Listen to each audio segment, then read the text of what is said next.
welcome back to another Mental Health Monday. Tonight's topic is communication.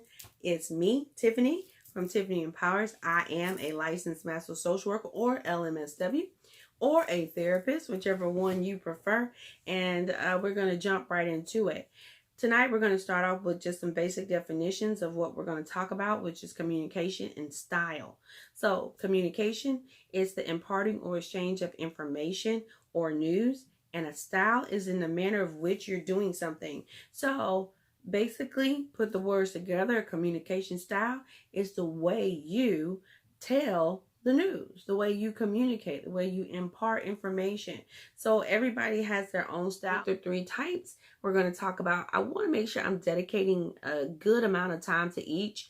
And so we're going to break it down into 3 separate nights. Tonight, we're going to talk about aggressive communication style and what that looks like and why I find some fault in it being called aggressive communication style. So if you have any questions, any comments, anything, make sure you leave that down below. Make sure you subscribe so you don't miss the next Monday or the following Monday's mental health topic on communication. Make sure you share it and give it a thumbs up. Let's get into it. I got my notes. I don't want to misquote anything, and I don't like talking with my hands ashy. So I'm just going to apply a little bit of this shea butter because I am an emotional communicator. I am a very animated communicator, and I talk with my hands. As most people know, I do this a lot. I may do this. I may do this. I'm just very hands-on when it comes to communication, and I don't like to do it ashy. So here we go. When we think about an aggressive communication style, I want to also define aggression, and then I want to tell you where my problem is. Aggressive communication, but aggression, according to Webster, which I stated is one of my favorite books, pursuing one's aims and interests forcefully. It can be seen as zealous. These are just synonyms, competitive and initiative. And so when we talk about aggressive communication style, it is known to be looked at as someone that may say you statements, expresses own rights at expense of others, has inappropriate outbursts or hostile overreactions, emotionally honest and direct at others' expense.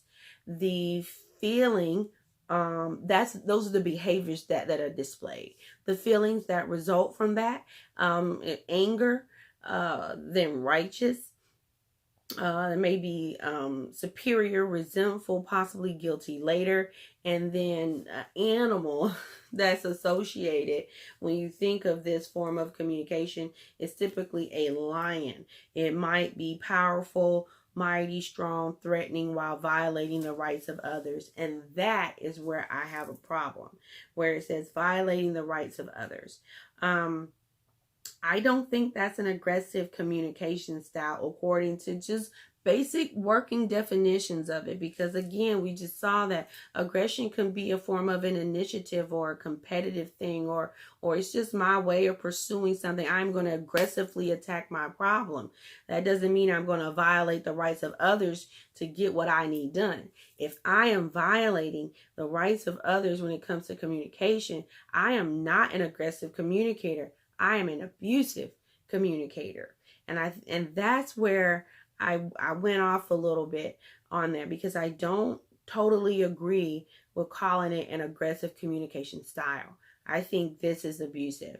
Anyone that is violating the rights of others, they're emotionally honest, but is directed at the expense of others. You're angry, but and then you may feel guilty later, so you buy them a gift.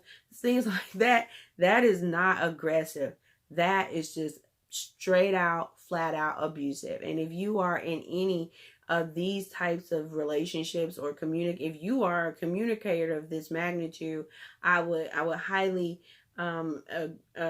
suggest you go and seek some therapy behind it, because it's detrimental. I wanted to also share that usually when we think about aggressive communicators, we think about African Americans. And I'm just being honest here. Can we be honest here?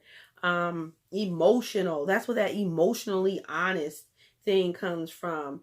I don't think it's fair to characterize someone's communication style as aggressive because they show emotion. We need to understand the patterns of the communicator and how they communicate. And this is where the cultural competency part comes in on a part of a therapist. We know that statistics shows us that African Americans do not seek therapy as often as other cultures do because of the lack of cultural competency that therapists have. Even myself, as an African American therapist, I may have some cultural competency issues when it comes to treating my own people. So I have to do my research, which I have done, and I have to share like I'm doing now, and hopefully that we can bridge this gap and bring in more people to understand that, hey, they may not be an aggressive communicator. They may not be an aggressive communicator, or they may be an aggressive communicator, and that's okay, because rightfully so, aggressive communicators are go-getters, right? You know, but abusive communicators are people that are you, and I, and it's inappropriate and it's hostile, and it might not even be emotional. It's just detrimental, and it violates the rights of others. And that's what I really wanted to hound in on. But I ran across your attention to a few things that he mentioned here. He talked about identifying orientation when it comes to African American communication style. Traditionally, African Americans have a more collateral orientation than European Americans. This is according to Nichols in 1986. It was a management training session. Self is viewed and discussed, and decisions are made within the context of the group, and by assessing how the action will affect others in the collateral identity group. So it's more of a we. Yes, I'm included. I see myself in this situation, but how is it going to affect the entire group? How is it going to take the whole team? How is it going to affect my tribe? How is it going to affect my family? And that's how we identify in an orientation of a group. We are emotional communicators. We do speak with our hands. We're very animated. We can tell a story like nobody's business. You know, we can make it come alive, and that's just how we are.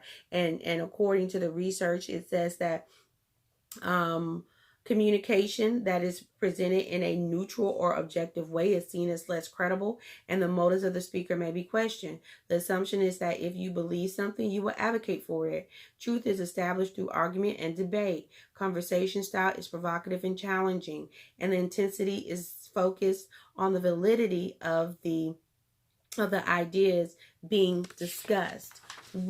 That's a style. We gonna debate because it's a even exchange, and that's a style. And if we understand that, that's how we communicate. All right. One more thing I wanted to touch on also that I found was cute. It was called taking turns. Cute, right? Taking turns and pause time. Turns are taken when the speaker is moved to speak. Urgency, status, and the ability to command attention from others determine speaking order. The right to continue speaking is granted by others depending on how well the speaker's idea is being accepted. So, think about it, my Black people. Think about it. This is like, it's plausible. It could be true, How have you ever been in a conversation, and this is it, have you ever been in a conversation with somebody and they're coming and you're in, and they interrupt you, and you understand it, and they're saying something so profound, you say, go on. Same deal. So what I would like to, for my Anglo-European brothers and sisters that are watching this, and you communicate with our African American brothers and sisters, see these things in them. See how they identify with orientation. They do not speak in I a lot. They speak in we. It's a collective thing. And at the end of the day, our decisions are made what's best for the group. We don't take turns, but we gonna interject. Hey, wait, I got something to say too. And if it's granted that what you're saying is plausible and is good, we'll let you continue. And number 3, keep in mind, we are animated. We are storytellers. We are the best at it. We are hand communicators. We are very animated, and it doesn't make us aggressive.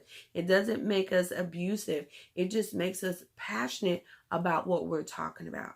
And that is a part of what culture looks like and communication pattern looks like in the African American community. I hope this was helpful. Join me next Monday. We're going to get into another part of this communication style that I did not agree with, but I'll tell you why. It is assertive communication style. Is what we're going to be talking about next. Again, if you like this video, give me a thumbs up. Make sure you subscribe so you do not miss next week, and make sure you share. If you want any more information about aggressive, or what I call abusive communication style, you can head on over to my website at www.tiffany-empowers.com, and you can find the links and the information. Until next Monday, take care of your mental